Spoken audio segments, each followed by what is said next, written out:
আমি আপনাকে ভালোবাসতে পারি, আমি ওনাকে ভালোবাসতে পারি, আমি সালমান শাহকে ভালোবাসি না, শাবনূরকে ভালোবাসি না। আর আমাদের শেখ হাসিনা, তাকে সবাই খারাপ বলুক ভালো বলুক, এখন ভাই আপনি একটা দল করেন, আপনি আরেকটা দল করেন, আমি আপনাকে ভালোবাসি বা আপনাকে ভালোবাসি, ভালো তো বাসতেই পারি আমার জায়গা থেকে। এখন আমার যখন একটা বিপদ হবে আপনারা আমার প্রোফাইল পিকচার আমার ছবিটা ডিলিট করে দিবেন, আবার আমি আপনাদেরগুলো ডিলিট করে দিব বিপদে পড়ছেন দেখা, তাহলে ভালো সময় থাকবো খারাপ সময় থাকবো না, এটা তো না। আমি মানুষ হিসাবে মানুষকে ভালোবাসি, আমার ভালোবাসাটা সেটা, কিন্তু সে আমাকে ভালোবাসে না, আমার মাথায় হাত বুলিয়ে দেয় না, আমার ছবিটা রিলিজের সময় আমাকে অনুদানের টাকাটা পর্যন্ত দিল না, তবুও ভালোবাসি, ভালো থাকুক সুস্থ থাকুক, সে তো একজন মানুষ তাই না।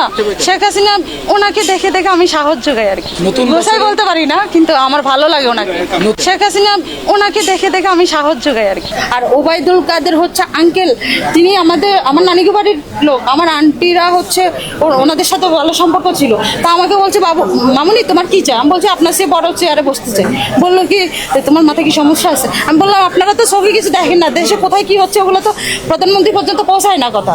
এই চামচাগুলো যারা ছিল এরা তখন পালাইছে সবকিছু নিয়ে, আর রিয়েল যারা দল করছে এরা তো মায়ের খাইছে ভিক্ষা করতেছে। এখন কত তো সত্য, আমি তো মিথ্যা কথা বলি না।